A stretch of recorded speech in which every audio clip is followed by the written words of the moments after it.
मसीह यीशु में आप सबकी सलामती हो। खुदावंद आप सबको बरकत दे। खुदावंद आप सबके साथ हो। आमीन। आइए सीजो, आज सुबह हम कलाम मुक़द्दस में से पढ़ेंगे दुआ के बारे में तालीम। मत्ती की अंजील उसका 6वां बाब। और जब तुम दुआ करो तो रियाकारों की माने ना बनो, क्योंकि वो इबादत खानों में और बाजारों के मोड़ों पर खड़े होकर दुआ करना पसंद करते हैं ताकि लोग उनको देखें।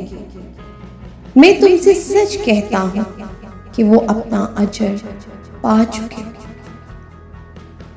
बल्कि जब तू दुआ करे तो तू अपनी कोठरी में जा और दरवाजा बंद करके अपने बाप से जो पोशीदगी में है दुआ कर। इस सूरत में तेरा बाप जो पोशीदगी में देखता है तुझे बतला देगा।